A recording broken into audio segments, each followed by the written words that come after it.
What you call it, Juicy? What up, Juicy? Juice loose. You. I was just going to tell Don and share it on his package since he went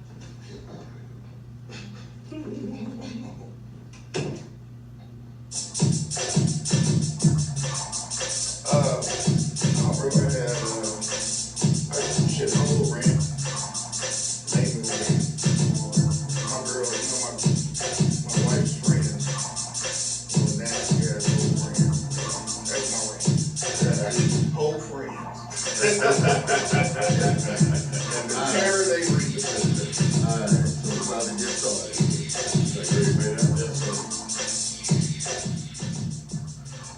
Alright, people, what up, what up, what up? Welcome to the Milk Duds. This is our first episode. You got your boy, False Ross. Old Head Smooth. And Don and Bouncer here today. We're going to get into some real interesting conversations. Some interesting conversations. Interesting. Alright, we're going to start it off today. We got that Eminem beef that we been rolling with for a minute here. Yeah. So, I heard the last one.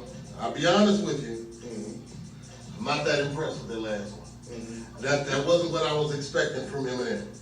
I was expecting really a knockout punch. But it looked like he let him live. He let him survive and hang loose. What you got to say? I think it's over. It's over. Really, it's over for him. That was a knockout for you? No, I think, this I think MGK's this was a harder punch. But, you know, can't box with God. God ain't got to hit you hard. You know what I'm saying? He can smack you, knock you out, take you down. You gonna see. He just dropped a little EP, MGK just dropped a little EP album shit. That shit ain't gonna do nothing. Eminem made him uncool to like him now. You gonna see what I'm talking about. I don't know. Like, did you see that interview that he had with Sweat? Yeah. And what Eminem said was, he didn't want to make him popular. Right. And I think that's what he did. We all knew who MGK was. However, we didn't know his ability until he actually started with him. I knew MGK for rap. That's the thing. That was the best he's ever been. Ever. Y'all gonna see what I'm talking about. Like, Well, I'm just wondering. My whole thing is, I wondering if he has anything left in the tank, because with Eminem, okay, when I heard the new one come out, I was like, okay, finally he responded. Now it took him long enough. I mean, I don't know. You know, I don't know if he actually had a team of writers or if he did it himself or what's going on there, but it took him long enough to respond. And that kind of bothered me, because everything kind of died down and everything there. But as a rapper, as a lyricist, I gave the stuff he came out with a B, maybe a B plus. I don't know if it's actually just because, I mean, I did want more heat. I wanted more heat from Eminem. I really did, but I also think that it's possible that we may be, at this point, desensitized to the imagery that he actually creates when he actually creates his lyrics. After all these years, we've actually heard nothing but fire, blaze. It's just been hot. And then he comes with the same stuff just about that he's come with it. So it was consistently him. It was consistent. But it wasn't, I don't feel that it was as incendiary as it could have been or as I was expecting it to be. You're right. Or as Crystal's calling it, she said he called it kill shot for a reason. Yeah, I don't think it was a kill shot. Yeah, I don't think it was a kill shot. I got you. I just think that was an open hand slap. You're right. That's all it was. And that's enough from the rap guy. Like y'all not feeling it.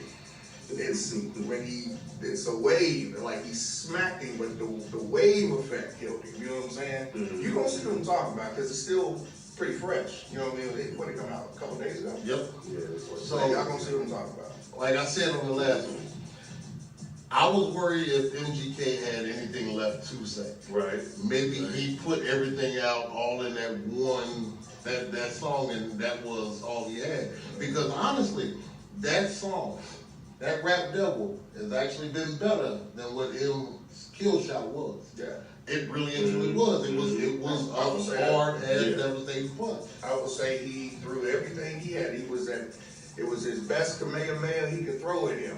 Right, That was right. his best one. Okay? I mean, him is level 4, nigga. You level 2. But maybe he did that to bring Eminem, to bring a response from him.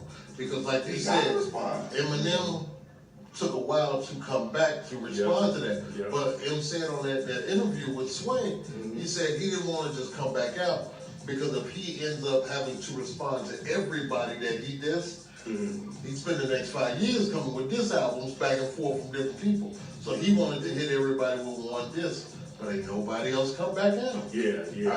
They need. Well, we do need to hear more evidence of all the other people that was. If you tweeting about something, if you on your Instagram about something, and you got beef with M, no, I'm sorry, that's not the way to do it.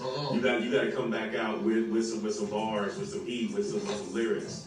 You know, otherwise it's not hip hop. That's not being true to the essence of what hip hop was. The battle was actually truly in the essence, where your lyrics had to come out and had to ring out with everybody. You got to get that. Oh, Exactly. You got to get that response. If you didn't get that response, which Killshot didn't give you that response. Thank you. I didn't get none of that from Killshot at all. I thought it was a light diss. I think it was an appropriate diss for him. I don't think.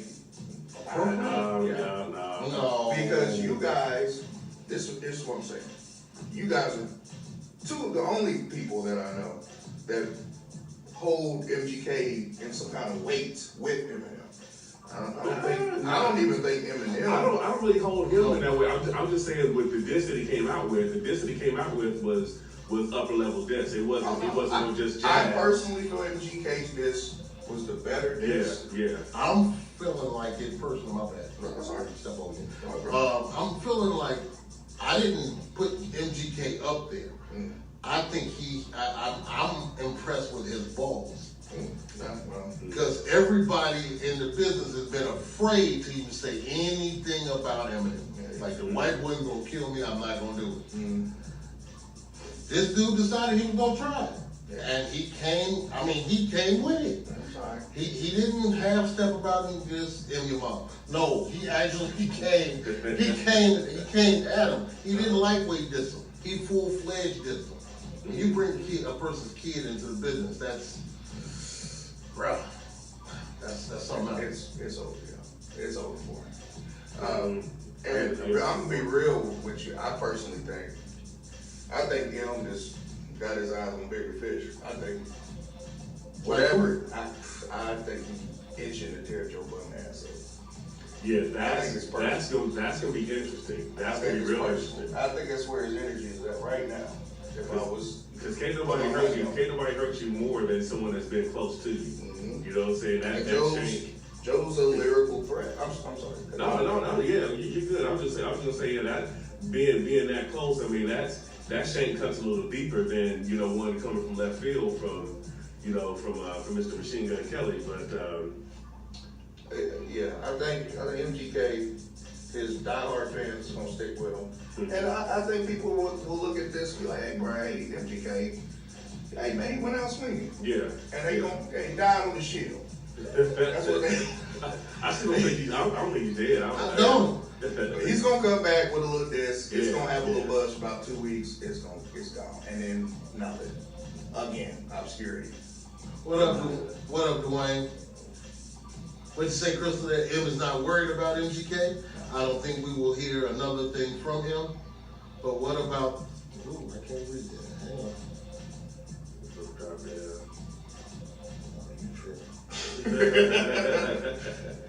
Yeah, man. I don't know. I don't know about that, man. I think it's a wrap. I'll be real with you. It can't be, man. I just don't. I don't see any resolution. Yeah. I don't see any resolution. I don't either. You know, I mean, it's like, oh yeah, you can punch him, but you can punch back. But I don't see him delivering anything right now that, you know, it's probably not on the list of priorities. You know, he's like, okay, I did it. You know, I did a response back.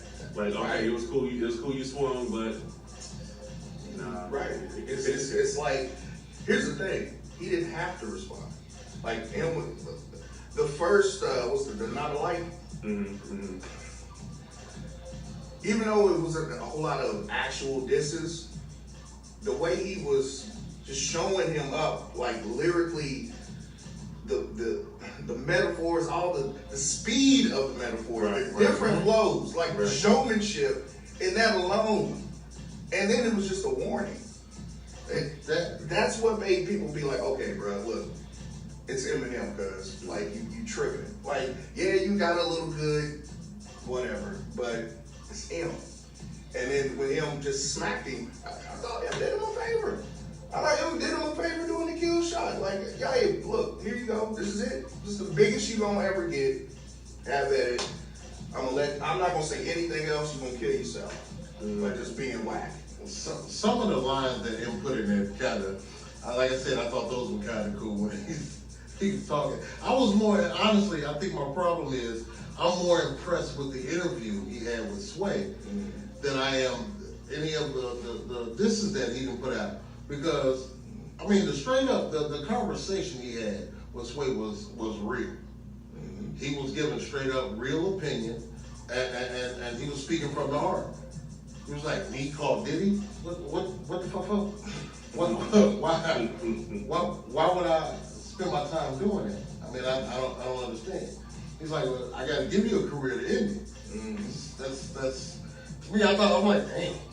That's big boy talk. Yeah, it is. Yeah, it is. I'm gonna give you lunch money so I can take it. Period. You know, and that's why I thought that interview was more a diss than the actual diss record. Yeah, hey man, like I said, I think he just kind of did him a favor. He didn't have to respond. That is true. His legacy wasn't in danger. Also, hey man, the MGK this was solid. Like it was solid. Yes, you can't take that It from was him. solid. Hey bro, that's the best I ever heard. Dude. I'll be real with you. That was the best I heard coming at him. Coming at Eminem, the best Eminem diss. I'm trying to remember because that Ja Rule was pretty good. Y'all right at the way got a career. That's true. My boy, the reason why I'm playing, you know, man, it was that good. The boy, It was good. That was a good point. That was a good diss. He ain't even being billed for the Airy Crown Theater, dude. Stop. Hey, what my man Smooth say is that the disses are supposed to have a reaction, right? There's been no bigger Eminem diss reaction than when he made the "What's Haley Gonna Be When She Grows Up" remark on that Eminem day. That's the biggest Eminem. Oh shit! That's the biggest one as far as an Eminem diss ever. Because that shit was cold. And you saw what Eminem came back and did to him. Right. shut his ass down. Right. You right. So that's the reason why I'm looking for more from him when he put that out there. What up, Devon? That kill shot was The backhand. that wasn't even a backhand, dude. It was what's up, my nigga? Good job. That's all it was. That's pretty much. Yeah. Right. It wasn't. Dismissive. I mean, because in all reality, in all real talk, he did the same thing. Actually, he did more than John did. This is his daughter. I mean, for real. Yeah, Haley was real. Like when that shit happened with Ja, though, Haley was real young.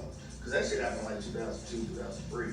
The problem is what started all of this was what he said, what Right. MGK said about Haley in 2012. Right. Yeah. How old was MGK then, though? Was it like 20, 21? And Haley Haley was like 16. 16, 17?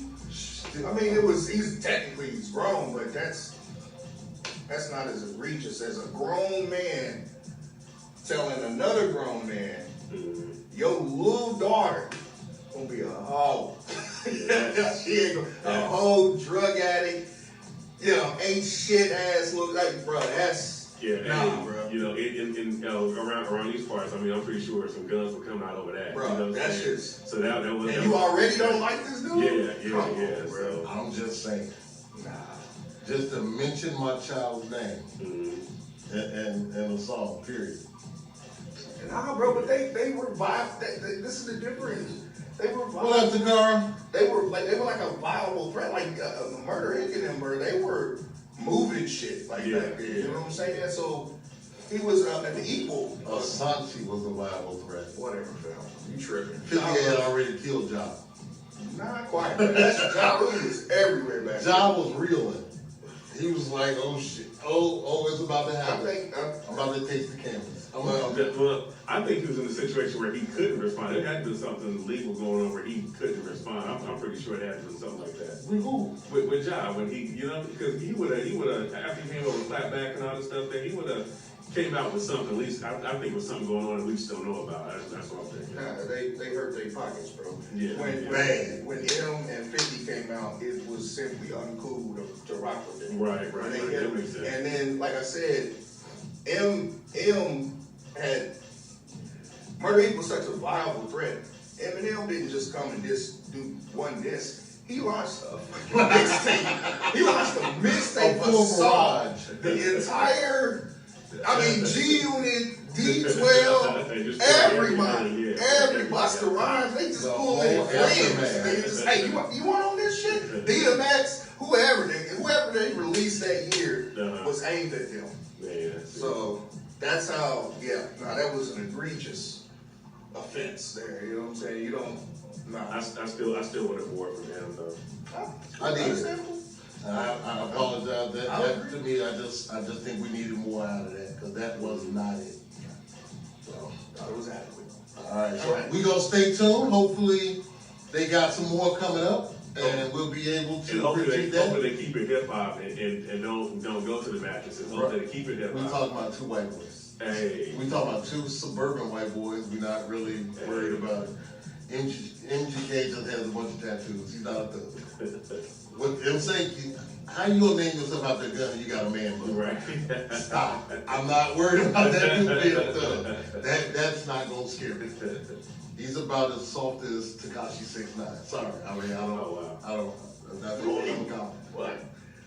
What do you mean? I don't like Tekashi. I said MGK is about as soft. I'm sorry. I thought you were inferring that I wasn't with Tekashi. No. Because we didn't see Tekashi get his ass whooped in 3 different ways. We're not. He's not a thug either. I don't know what. So we don't know what that is. I don't know what that is. All right, so we're going to slide on off from that subject. My man Levon, you got yourself some time on the mic. Really? Okay. Tell us what's grinding your wheels and what you want to talk about. Man. If anybody knows me, if anyone knows me, knows I'm about financial responsibility. I'm about my money. About keeping my money right. My whole thing is, if I had time just to talk to people, if I had time to talk to y'all, I would talk to everyone about financial responsibility. In that not even just talking about retirement, because yes, I do like to go to graduations, and I go to graduations, I tell them, look, okay, do whatever you're gonna do in college, do it, but you need to start saving for retirement right now, because based on the statistics, I think 2034 is gonna be like the last year they went, and if nothing changes, it's gonna be the last year there's gonna be Social Security. You know what I'm saying? So people have we got to actually change our mindset and change the way we think about money and the way we act with money, and it's one of those things where it doesn't. I'm not gonna say I'm to the point of frustration, but when I see people, you know, saying, oh, complaining, well, talking about the whole Nike thing, oh, I'm about to go ahead and buy all this Nike gear with Colin Kaepernick and blah blah blah. I'm like, okay, well that's all well and good, man, but you know, what you saving up for? Because the time's coming. So financial responsibility is key to me. I think we need to actually, as a whole, start realizing that it's not as hard as people would think. People are actually under the misconception that, oh, well, you know, my credit's messed up, so I ain't even worried about it, blah, blah, blah. No, you have to take action. I mean, with YouTube today, you can actually go to YouTube and you can actually get basics on investing. You can get basics on real estate. You can get basics on credit monitoring. And that information is readily available. There's no excuses anymore. So my whole thing is, first of all, in order for us to realize that we can actually make changes, we have to change our mindset. We have to actually go from thinking like a consumer to thinking like an investor. Because especially with our current leadership in office, I don't want to actually say the name. I don't want to actually say the name. It's more kind of like Voldemort. I can say Voldemort, but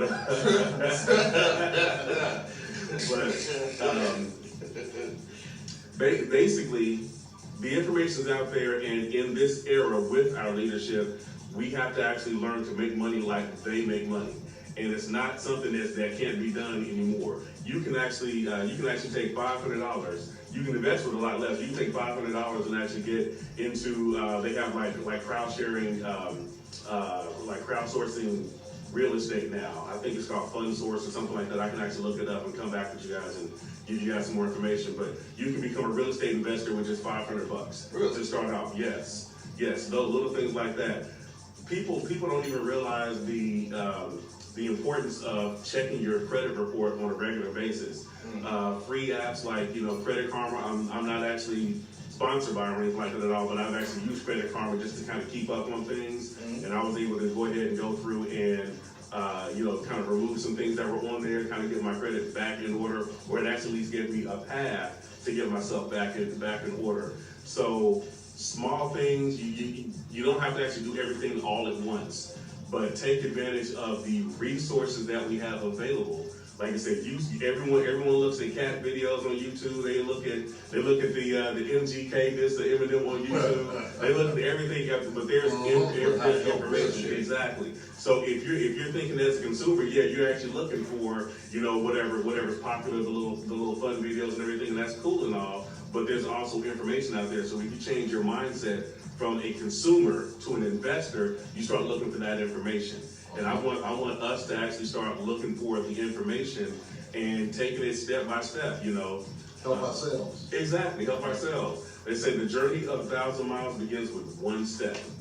You know what I'm saying? So you can get to wherever you need to be. You need to plot out and think where you actually need to be. You need to think long range and see where you want to see yourself.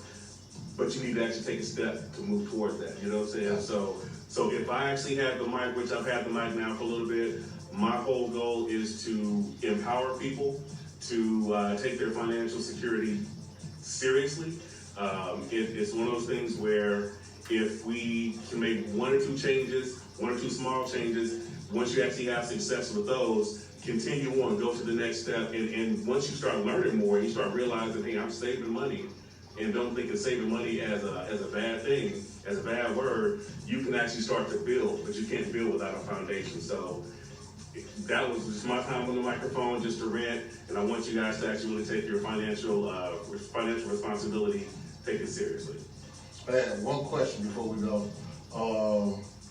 What would be your number one thing you would tell somebody? What would you say, you know, let's start with steps.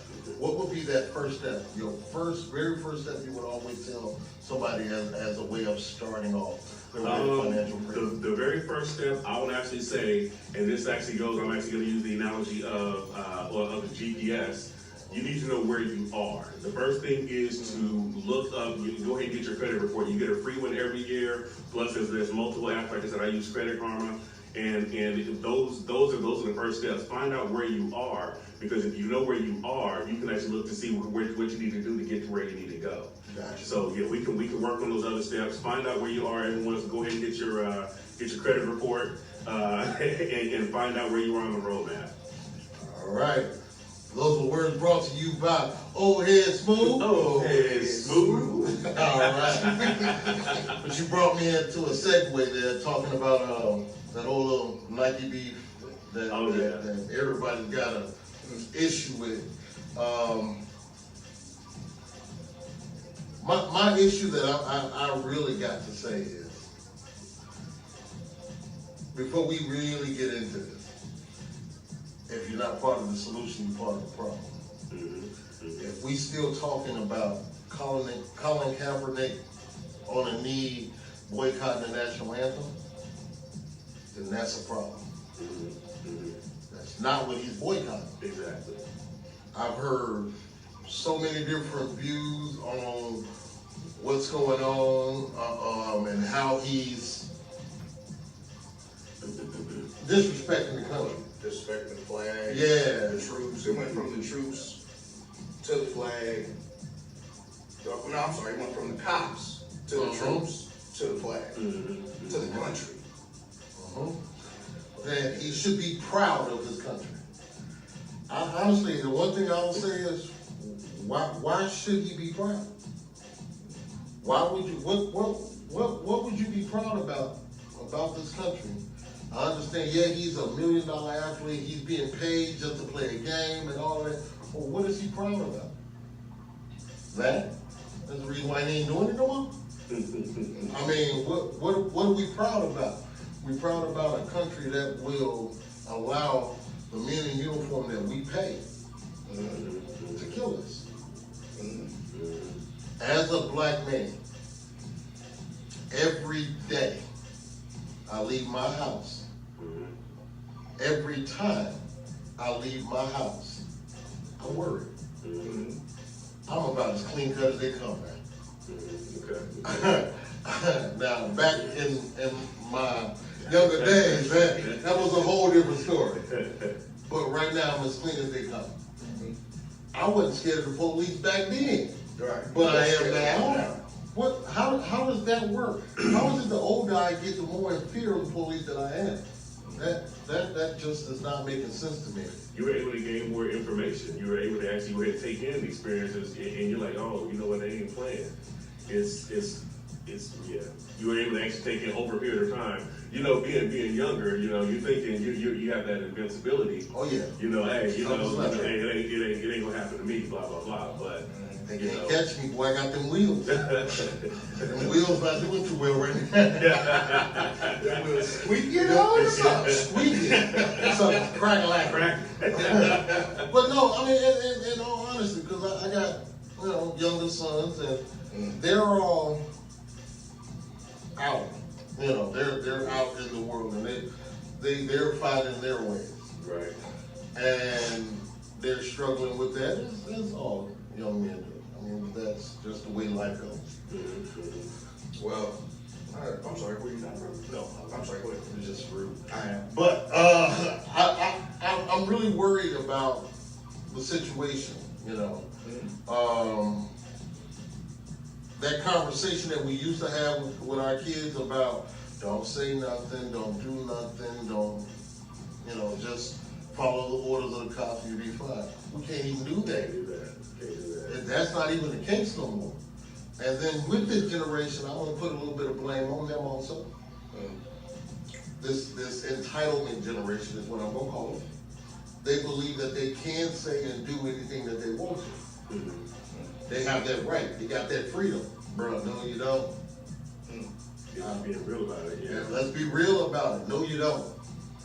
I need for y'all, that's the same way the cops always tell each other, make sure you make it home at night. That's where we gotta start looking. Mhm. So we gotta kiss a little ass to make sure we make it home. Let's do that. Well, yeah. Well, whenever I've been pulled over in the past, man, you know, I talk to the police relatively more than yes sir, no sir, and all that. You know, just as a man. And to be perfectly honest, the majority of the times I've been pulled over, the police have been relatively cool. All of them, most of them been white people. You know, and true. That's just my own personal. I'm not saying that doesn't happen. Of course it happens. I know plenty of asshole cops. Oh yeah, You know what I'm saying? But that would be the advice I would give. I think if you approach a cop, and not necessarily, I don't want to use the word from an inferior standpoint, but if mentally you're talking to them and you're putting them up here and you're putting yourself down here, I think they're going to treat you accordingly. Mm-hmm. But if you talk to them as a man, as an equal, you know, and I'm still being respectful. Yes, sir. What's the problem? What's going on? Oh, I'm sorry. You know, instead of like from a point of fear, you know what I mean? Like from a fearful standpoint. I'm just saying that's just what has normally worked out for me. I haven't had too many like overbearing. I want them to be safe. I want them to feel safe. Right, I want to be right. safe. Exactly. I respect. Hey, I don't reach for shit. Exactly. Without letting them know. Yes. Hey, all right. If I did, I don't happen to own a gun, but if I did own a gun and it was in the car, hey man, the gun's in the car. I will get out the motherfucking car and Exactly. you can look. Yeah. I'll let you know where it's at. You know, I mean, whatever. I want us both to make it home. But even then, Mm-hmm. we still got them. Oh yeah. That's Oh yeah. You still already a know. problem. And it's. I'm sorry. Go ahead. No, go ahead, bro. I was going to say it's very important that we still have those rules of engagement that in case you do run into one of these little neo-Nazi type cops, you know, okay, all right, I'm at a disadvantage at this point. The realization, okay, I gotta listen to this little shithead until we get this over with and give me that ticket and you go home about his way. The days of saying, take these cuffs off and whoop your ass. Them days are over. Them days are over. Not that you can't whoop them. Right. You can't beat 20 of them. Exactly. They not fighting you one-on-one. No. They not even using them hands. They using them bullets. It's a game. Exactly. It's a legalized game. They've realized, no, we might not be as tough as some of these dudes on the street. We ain't got to. No, we ain't got to. We can shoot and get away with it. Yeah. Call them punks. Mm. Call them punks. Call them thugs. You know, scum. And Whatever else around. Fox News uses. Whatever other terminology Fox like to use. Bad guys and no angels or whatever. Whatever they want to call it. Because I'm still a little upset with this Botham thing. Oh yeah. So this chick Oh, gets off work, supposedly gets off work, goes home, and goes to the wrong apartment. What state was she in that she's going to the wrong apartment? Florida, I think. No, What mental mental state? Oh, Yeah. she Well, I think her body might have been in Florida and her mind might have been in Florida and her body was there in Texas. Because I've been everything from drunk to high to every damn thing. I still always managed to make it home and go to the right house. Exactly. I never went to the wrong house. Exactly. She went to the right house. So She went to where she wanted to be at. little things are coming out now as far as she's been filing a lot of noise complaints on him. My issue is, okay, that's a typical noise, a neighbor, upstairs, downstairs neighbor type of thing. My problem is her fellow members in blue have now decided that we need to find out what's going on with him. And so he's the victim. He's the So victim. he ends up getting shot and killed He's the victim. in his own home. And we still gonna investigate him. What sense does that? I didn't understand a judge even giving them a search warrant for his apartment. For what? It ain't like you gonna charge him with nothing he did. She killed him. Exactly. What is the point in a search warrant for this man's house? I mean, it's really the point of law enforcement, if you ask me. You made the statement we paid them to kill us. So, exactly. So that's why, me personally, I don't understand this boycott of football anymore. It's going nowhere. Right. That's why we started this conversation about Nike.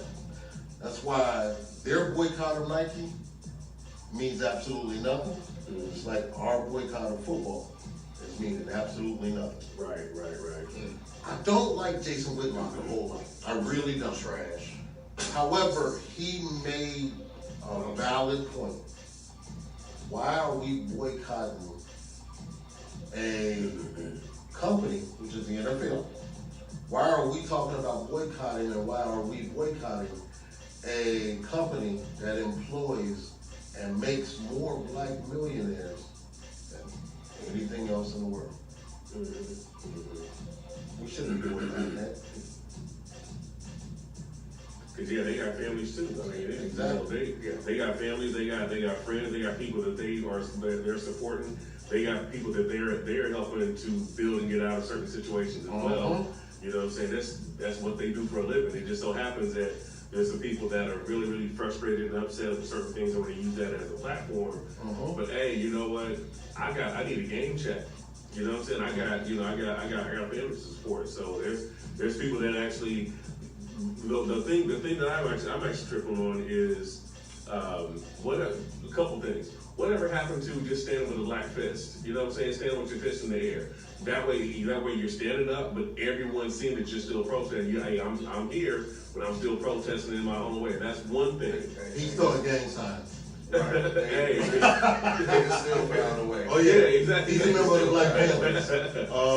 Quite possibly. Hey, I mean, that's where they don't go with it. See, but that's one thing. But also, there are gentlemen that are in the NFL that whether they're going to go ahead and follow whatever the policy is, but they're still going out in their communities and doing stuff. You know what I'm saying? They're like, okay, well, this is all well and good, but I still have a foundation. I still actually go to certain schools, and I still read to the kids. I still actually outreach. I mean, just because they're shutting down, saying, well, we can't do this, we can't do that, that's fine. I'm still going to find a way to affect my community. Right. And that's the thing that I want to actually bring to light, because there are those that are still hardworking. They're in the NFL. They're guys that might be struggling to make a roster, but they are working. That's what they do for a living, and they actually support themselves and they support their families with that. And they actually still might go out and give their time and give some kind of energy that they have back to their community. That's what needs to be uplifted and talked about. That's what we need to be talking about right there. Yes, sir.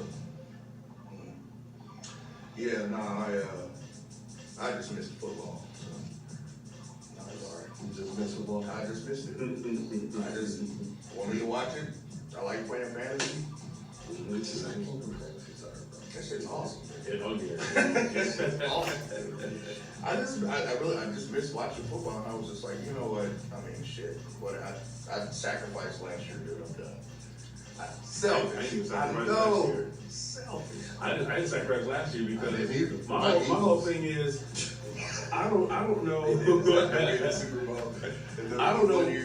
know what people are expecting the NFL. The NFL is all about money. It's all about money. And I don't know what people thought that I don't know what people thought not watching when I watching for a season or so as a protest. They don't care. The NFL they're still gonna make the NFL. This is how big the NFL is on their money and how they can actually spend anything they want. They can actually have a Super Bowl where they get two mascots, the mascots from the opposing team, to blindfold themselves and hold wiffle ball bats, and they can swing it at little kids all throughout the pregame, and whichever mascot knocks down the most little kids ends up winning the coin toss. And I guarantee you, something like that would have happened, the NFL would actually have it discussed They would actually talk about it in the pregame. They would talk about it at halftime. And they would talk about it in the postgame. But they would let it happen. They would talk about it and let it happen and find a way to make money off of it. That's how big the NFL is, and that's how much they don't care about anything other than the bottom line, which is money. Which is money. Exactly. Which is what the protest was supposed to do. It's supposed to hurt the It's pockets. supposed to hurt the pockets. Because our dollar is power. You're right. But ultimately, I would say you're also right in that if the players didn't protest as a whole, it's futile. So that That's if the players would have protested and been like, F it. that was my idea. What we needed was not just Colin, but all the black players. If you anybody who really is fed up with the situation, Yeah. how about you just don't show up for work? That's just we talking one game check. Yeah. That's one Sunday. Mm-hmm. That the NFL will miss That'll one make Sunday. That's gonna make a statement. That'll make a Don't statement. go to work. So that's what some of us did when we had that little walkout, that day of walkout from work. Mm-hmm. I didn't go to work. Mm. So I know I'm one person. It didn't bother my company. But we talking when you're the main person, people paying their money to come and see you and you not there, There you go. what are they gonna do? They're definitely not gonna suspend you, because there's 3-4 more games you're not gonna be there for. Right, exactly. I keep the money train going, so Exactly. they'd be forced to address it. And we're over 50% of the players in the league. No, you're right, money. There's a reason the NFL chose breast cancer. That's a boycott. You're right. You're right. So there's a reason the NFL chose breast cancer as the cancer to fund. You know what I'm saying? It's to get at the female vote. So include women. Get at the, hey, because I'm like, ain't nobody in the NFL got boobs. So, lying, but you know, I got breast cancer, is what I'm saying. You know what I mean? So, I'm a fan also, save the tatas. save the Always gotta save the tatas. Absolutely. All right, that's gonna bring that segment to a close. Yes, sir. I have a feeling we're gonna be talking a lot more about the Nike controversy. Cause that's what I'm calling it. It's not even a banning of Nike, because all them folks who burning the Nike gym shoes and all of that, you see none of them jerseys get thrown out there. Nike is the official sponsor of the NFL. Mm-hmm. They own all licensing of all jerseys right now. Yeah, right.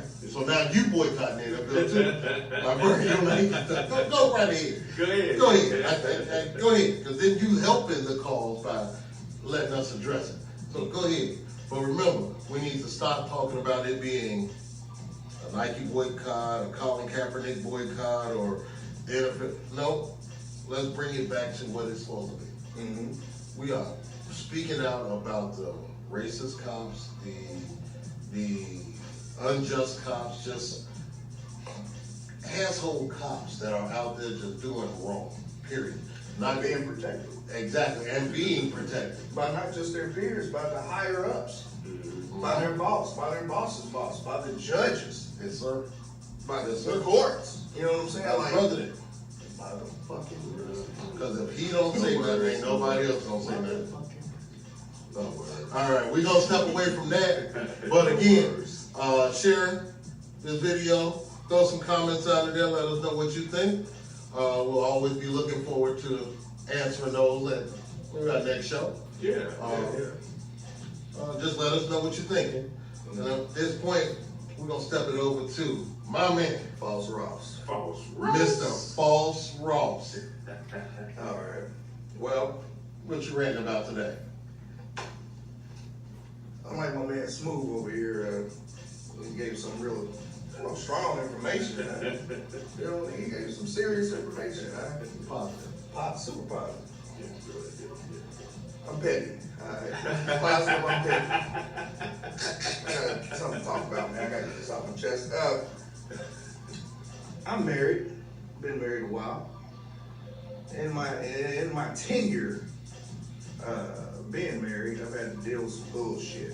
I gotta address this. When I speak to my wife about it personally, she doesn't listen. She doesn't listen. You know, I gotta let her know. This is a safe place. Thanks.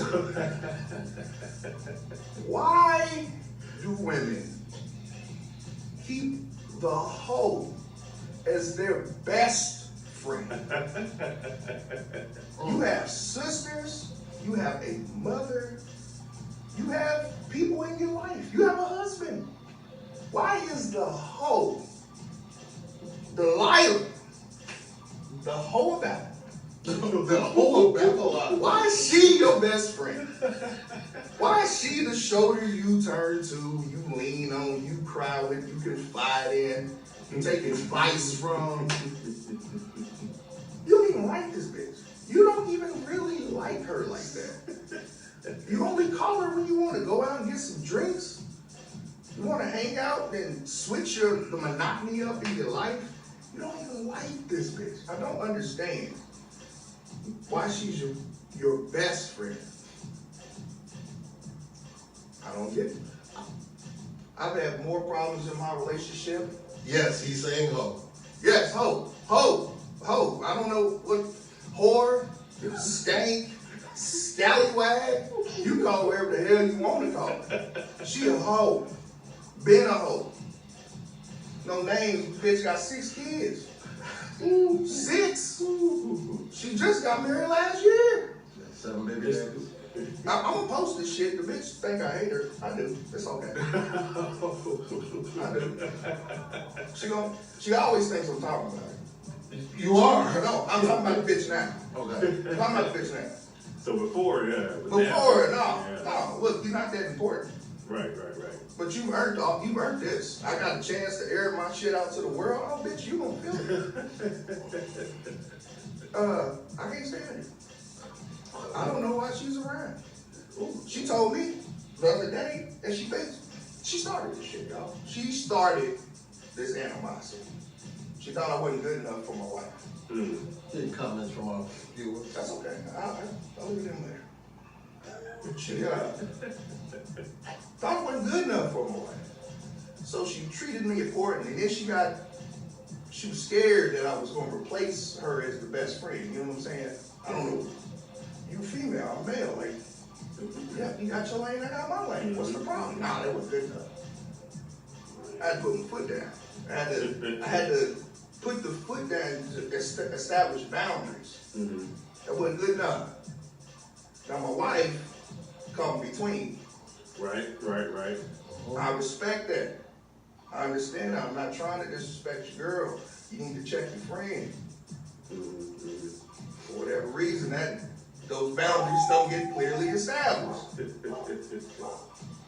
I don't know. I question my wife's judgment of character. Isn't it wrong? Because she chose me. Right. So the question her judgment of character is like, right. She got is something this right? right? Which one? Right. So, I don't know. I just need some answers, I guess.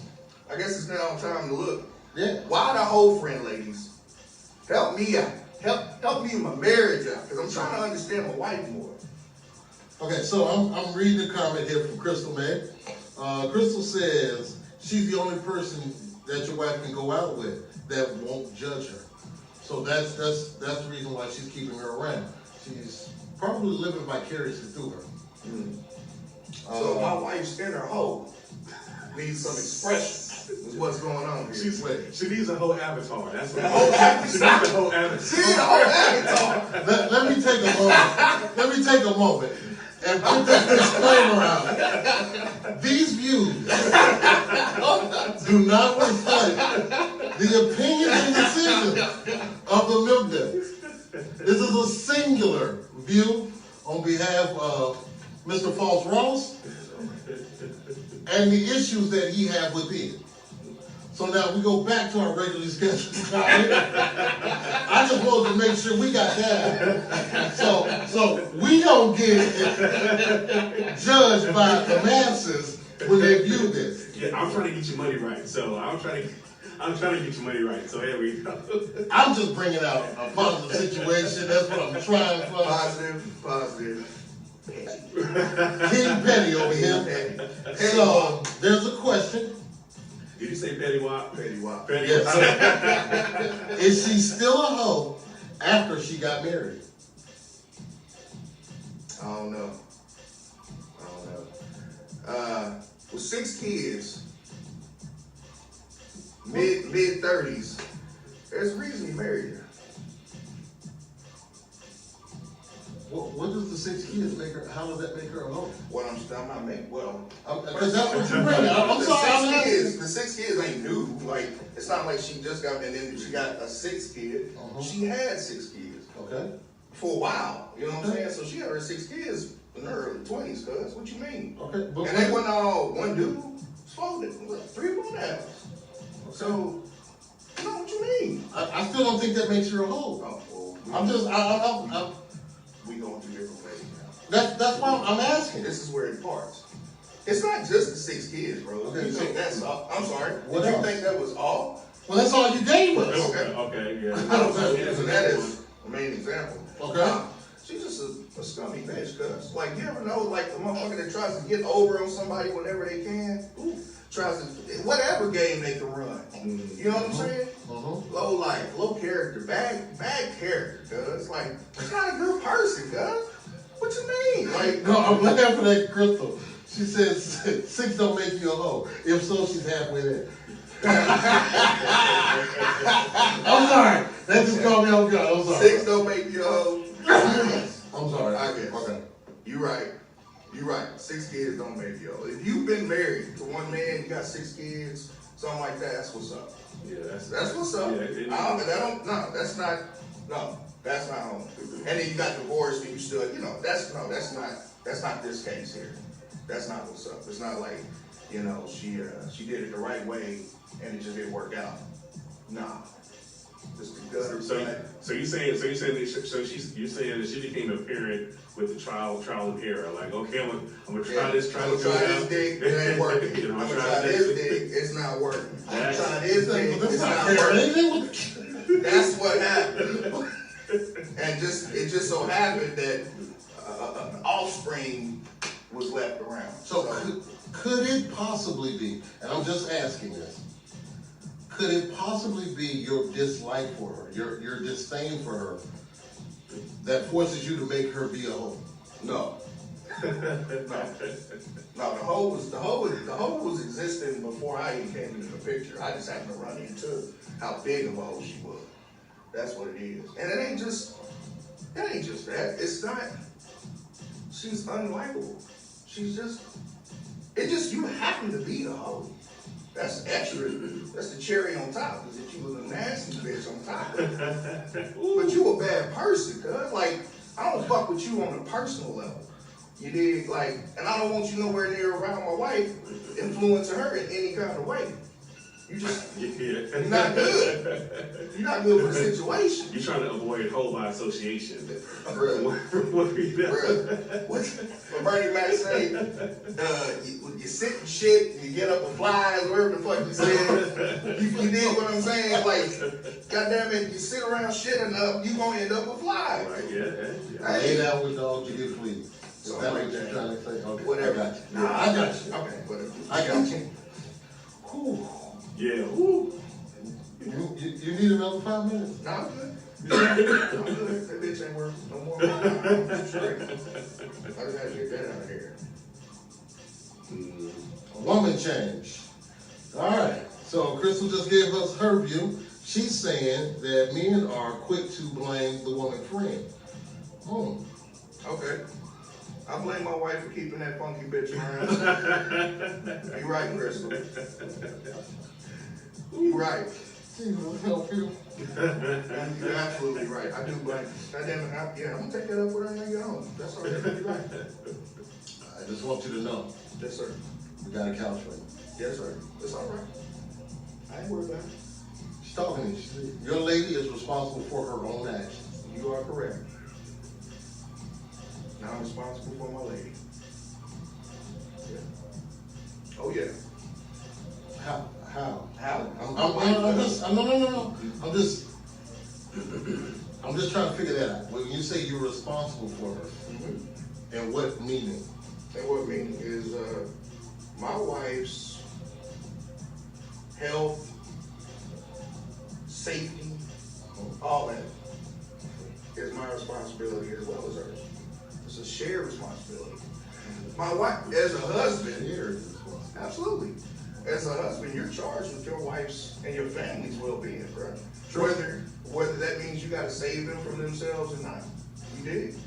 I look at this friendship with her that my wife has with her friend as toxic. You know what I'm saying? Now, I can't make her do anything. You know what I'm saying? I can't make my wife do anything. But just like smoking, I don't like my wife smoking. I don't allow her to smoke in the house.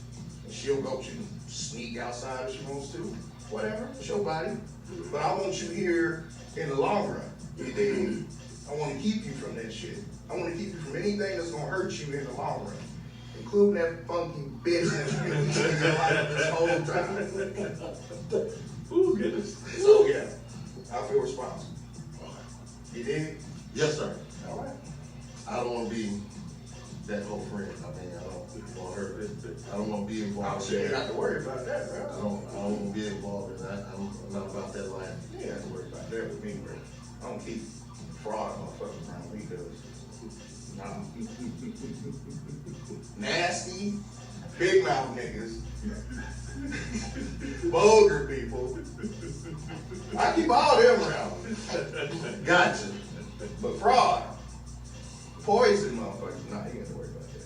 All right, I'm sorry, bro. I'm talking about somebody else. Bro, we won't let you get that off your chest. I'm sorry, man. This is therapy, bro. This is years in the making.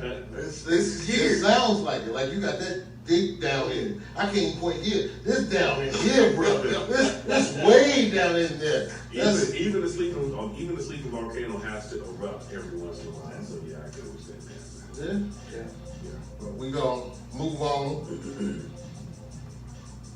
All right. Y'all think we should do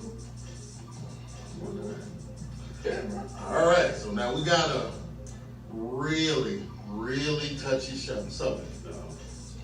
I was speaking with some friends of mine, and they brought up a very interesting conversation. Here's the question. Is the rise in homosexuality weakening the black community? That is the question. You want to jump us off? Yeah. I'll actually go ahead and say, I'll actually say no. It is actually something where it's more out in the open. There's more avenues for people to come out, and it's actually becoming more and more acceptable. So as it is being accepted, I don't think it's actually tearing down the black family itself, because honestly, it's always been there. It's just been hushed. It's just been on the down low. It's just been, that's auntie's special friend. You know what I'm saying? All that. This is always been there. It's just that now we can actually put a name to it. We can identify it. We can recognize it as it actually happening, and someone can actually say this to you, and you understand where they're coming from. I don't think that actually, as a whole, damages just, black families or anything like that at all, because there are still, and a lot of people don't want to realize this, but there's still people that are very much saved and very much, there are some people that actually would make better parents that live homosexual lifestyle. They would make better parents than some of these parents out here that are leaving their babies in cars and all this other crazy stuff. Smoking weed with them. Smoking weed, yes, yeah, just like the other week, smoking weed with, you know what I'm saying? So, But they were homosexual all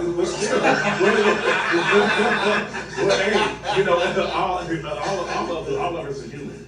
You know what I'm saying? All of us are human. That's basically what I was saying. All of us are human. But I don't think that particular point is leading to the deterioration. I mean, it's always been there. We just either look the other way or didn't comment about it. So when you say it's more open, and this was another issue in this comment. It was a subset of this conversation. Is it more acceptable or is it more forced? Because if you say anything against that lifestyle, you're gay bashing or something like that.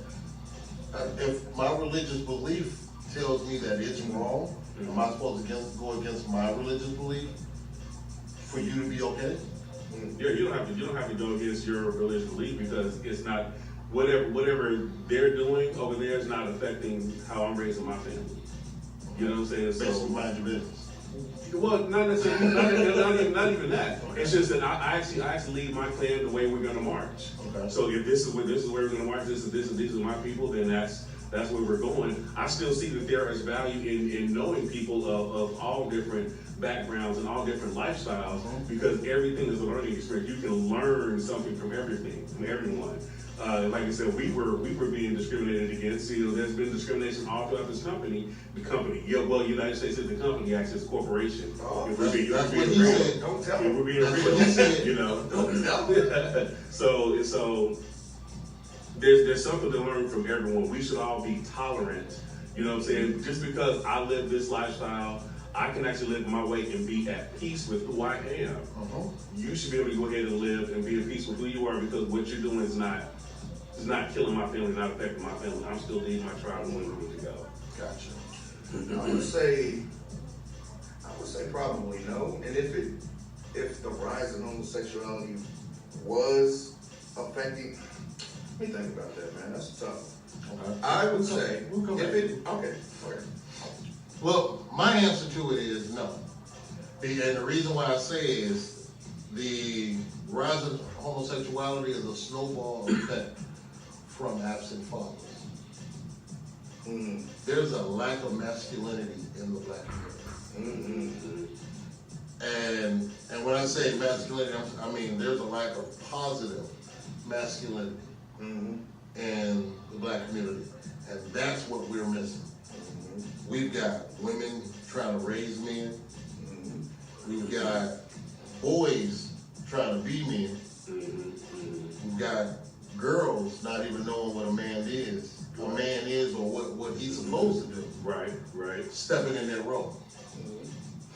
So, with nobody there to show or for them to see, other than what they see on music videos, you know, dudes dyeing their hair red. Wearing dresses and shit. Album covers. I mean, we got that going on, and that's what they see. So that's what they're going to go by. This basically is nothing more than just a digression period of the entire country. Corporation. I'm sorry, corporation.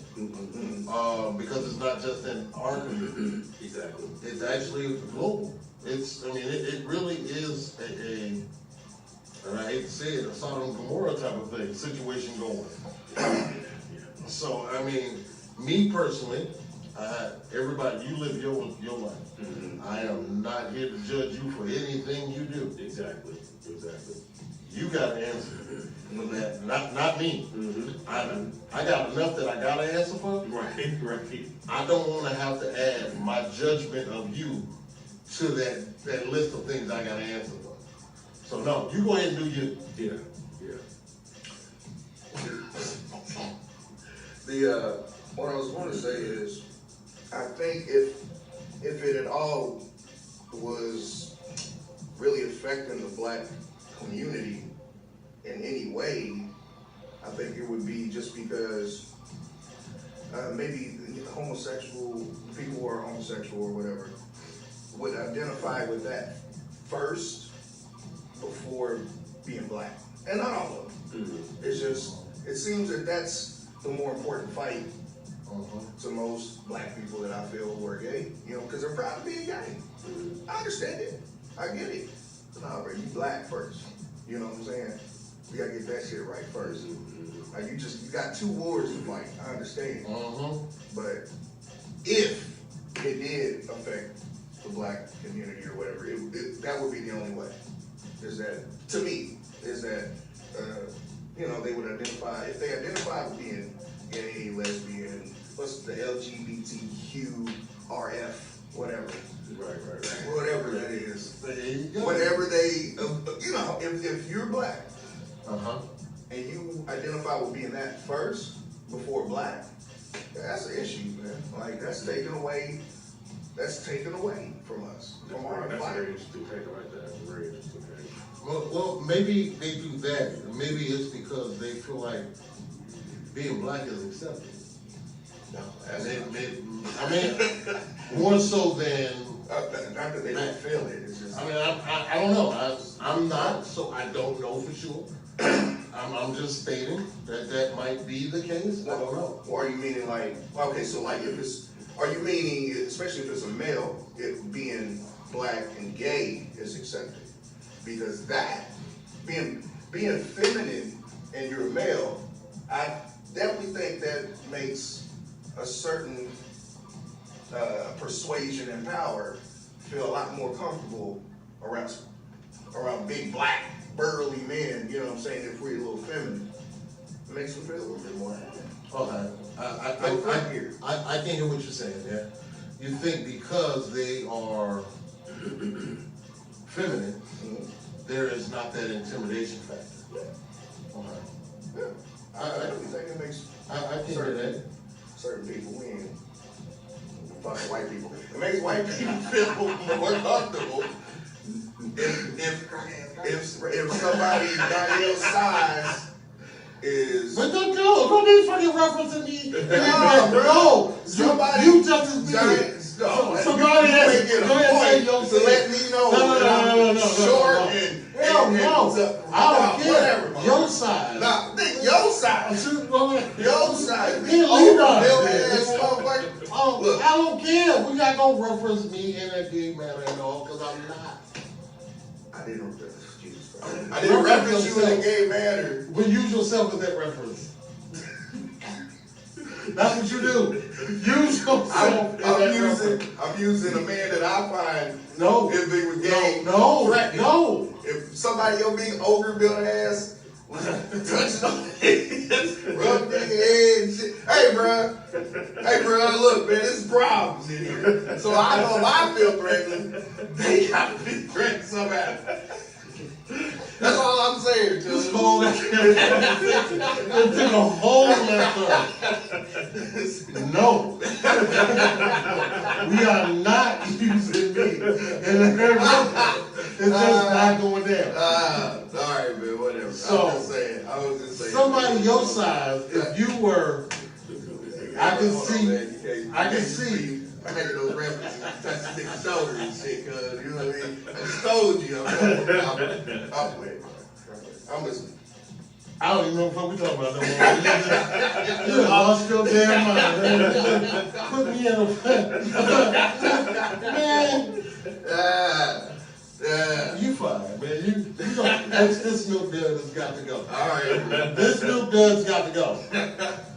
That's Well, whatever. they lost his damn mind. Whatever, man. What? I don't even remember when you right. Fuck it. We got another, what? Are we done? Well, I was hoping at this point we had questions or anything from the audience, but we lost our whole audience. We That's ran them all right. all away.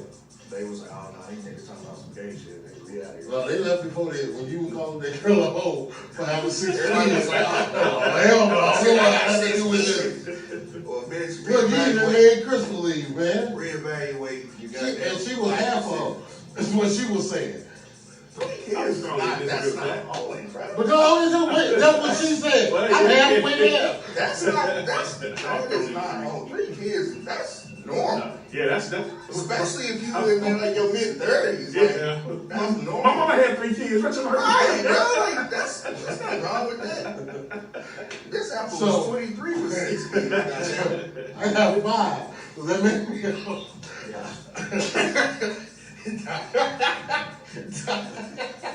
Now you been old. I think the ratio is a little different. There's something about the mathematics. You gotta carry the one.